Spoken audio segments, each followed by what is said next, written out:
Bom dia, nono ano. A gente vai estar iniciando nosso encontro hoje e nós vamos começar um assunto novo, falando sobre a Primeira Guerra Mundial. Como é que acontece, como é que se desenrola, por que acontece, o que vem antes. E aí, para a gente começar, nós vamos trabalhar os antecedentes. O que acontece antes da guerra, quais são os fatores que vão influenciar nesse processo. O primeiro fator que a gente pode estar apontando é a segunda fase da Revolução Industrial. Lá no 8º ano a gente estudou sobre a Revolução Industrial, que foi a mudança do sistema de produção, e essa mudança do sistema de produção impactou em todos os âmbitos da vida do ser humano, né? Na verdade, impacta até hoje, só que tiveram várias fases, na verdade 3 fases, né? A gente trabalha com a ideia de 3 fases ainda. A primeira fase é essa fase inicial da mudança de produção, do desenvolvimento das primeiras máquinas, da utilização do carvão como fonte de energia. E aí, na segunda fase, já vai ter a utilização do petróleo, né, como fonte de energia. E o aperfeiçoamento das máquinas. E aí, a partir desse momento, a Europa, vocês sabem que a Revolução Industrial ela vai se iniciar na Inglaterra, né? Só que ela vai se expandir por toda a Europa. E a Europa ela começa a produzir grandemente. E aí a gente vem para o nosso segundo fator, que é o imperialismo. A gente pode falar imperialismo ou neocolonialismo, novo colonialismo. Que isso vai se dar a partir da segunda metade do século XIX também, né? E aí a gente tem aqui uma imagem dos carros, né, daquele período.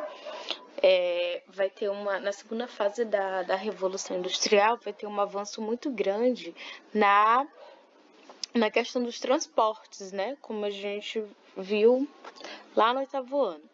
E aí a gente vem para o segundo momento, que é uma coisa liga a outra do imperialismo. O que tem a ver a Revolução Industrial com o imperialismo? O imperialismo ou neocolonialismo vai estar acontecendo na segunda metade do século XIX, né?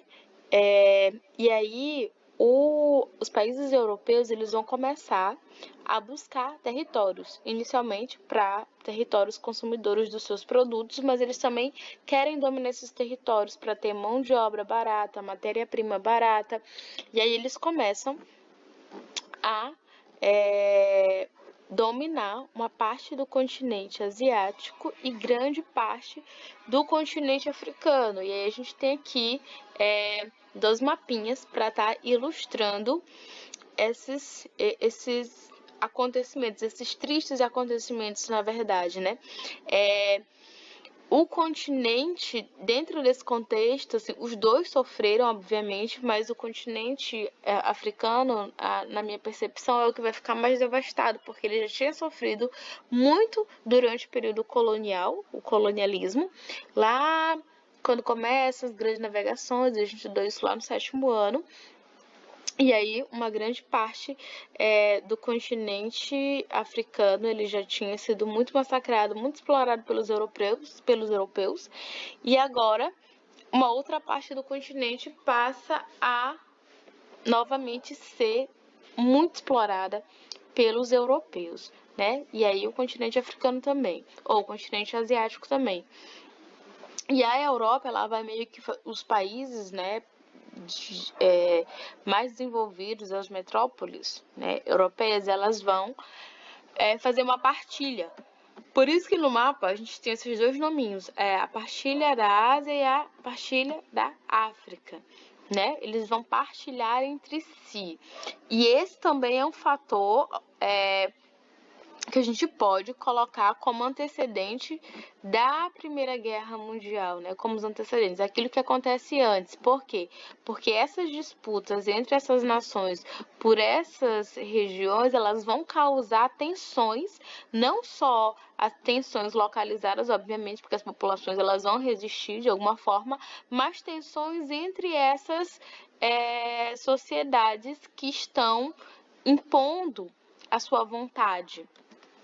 Aí a gente tem aqui duas outras imagens, né? A imagem do continente africano, como se ele tivesse sido escavado, né? Uma charge que ele foi escavado, foi retirado toda a riqueza dele. E a gente tem aqui uma charge também, que é uma charge francesa, de 1885, lá do finalzinho do século XIX, que representa a divisão da China entre a Inglaterra, a Alemanha e a Rússia. E aí a gente tem bem aqui, ó, a França, né?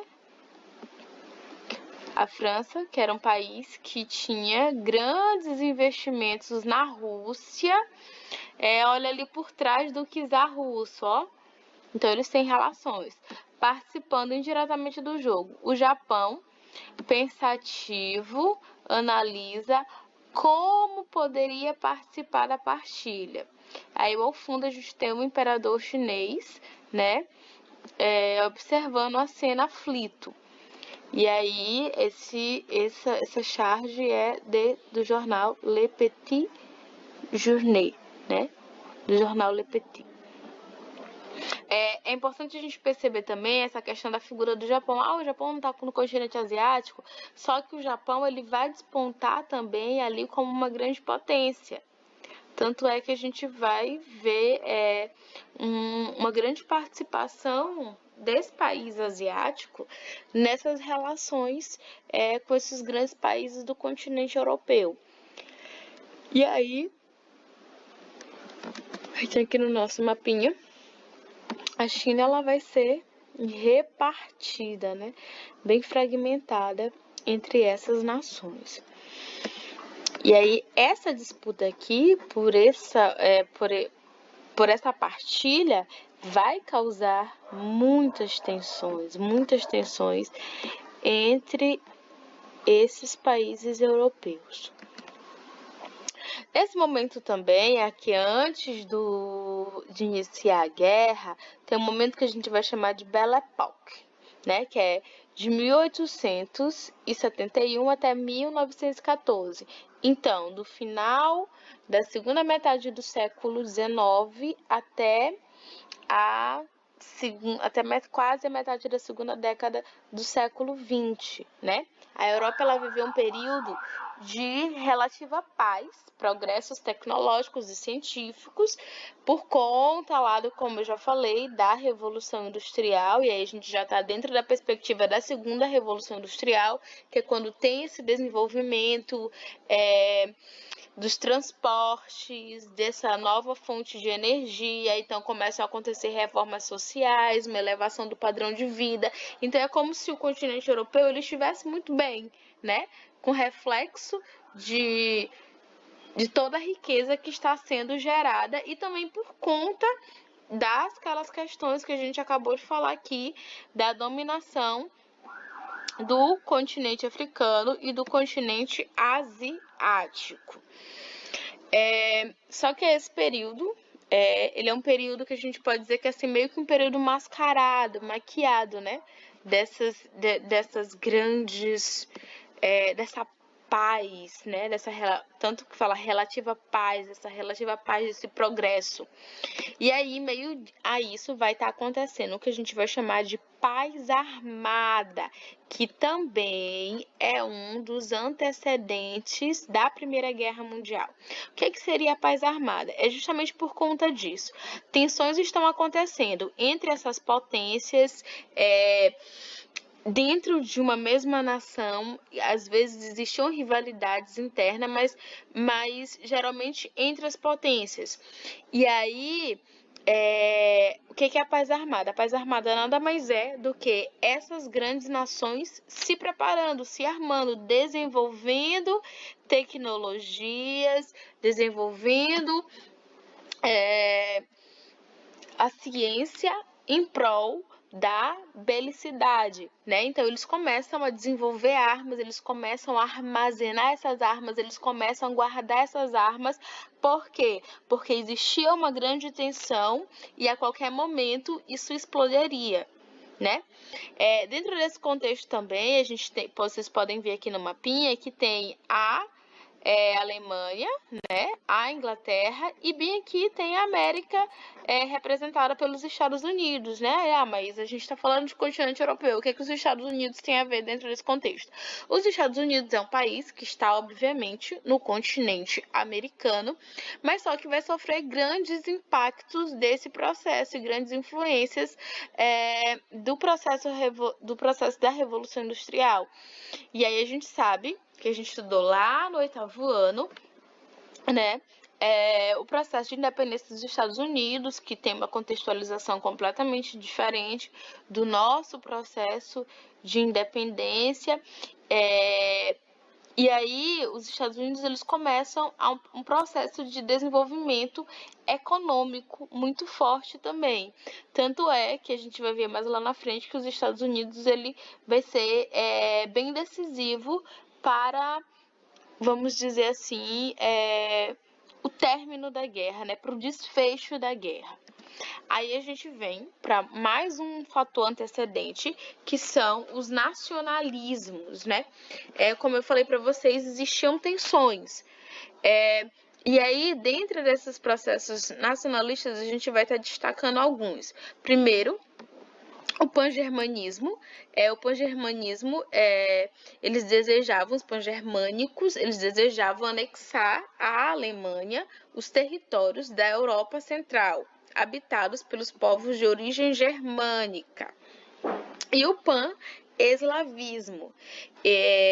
As pessoas que apoiavam o pan-eslavismo, eles eram apoiadores, né, dos governos russo e sérvio, e pretendiam unir todos os povos eslavos da Europa Oriental. Vão existir vários rachas, vão existir várias, vamos dizer assim, ideologias dentro dessa ideia de uma valorização dessa nacionalidade, e a partir dessa ideia, desse nacionalismo exacerbado, que vão surgir no continente europeu alguns movimentos bem maléficos que a gente vai ver mais lá na frente, como, por exemplo, o fascismo e o nazismo, né? Aí a gente vem aqui também, um outro fator muito forte dentro dessas ideias nacionalistas vai ser o revanchismo francês. Por quê? Eles defendiam a recuperação da Alsácia-Lorena, que foi perdida depois da Guerra Franco-Prussiana. Os franceses eles foram obrigados a entregar esse território que pertencia a eles para os alemães, depois dessa guerra, né? Então, o continente europeu ele estava ali muito envolto a vários conflitos, ok? E aí a gente vem também para um outro fator desses antecedentes, que é a política de alianças. Antes mesmo da guerra despontar, foram criados dois lados, né? A Tríplice Aliança, que era formada pela Alemanha, Itália, o Império Austro-Húngaro, e aí posteriormente vai receber a adesão do Império Turco-Otomano, e a Itália vai mudar de lado. E aí, inicialmente, a Tríplice Entente era composta pela França, pela Inglaterra e pela Rússia. E havia uma aliança informal entre os russos e a Sérvia, né? E aí, no penúltimo ano da guerra, os Estados Unidos também ele vai entrar no conflito, justamente quando a Rússia sair do conflito por conta de questões internas, que a gente também vai estudar mais adiante, o processo da Revolução Russa. Aí a gente vem para o início da guerra. Então, o que acontece antes, né? Vamos voltar bem aqui. Antes da guerra acontecer, a gente vai ter muitos antecedentes, muitas coisas que vão culminar nesse confronto,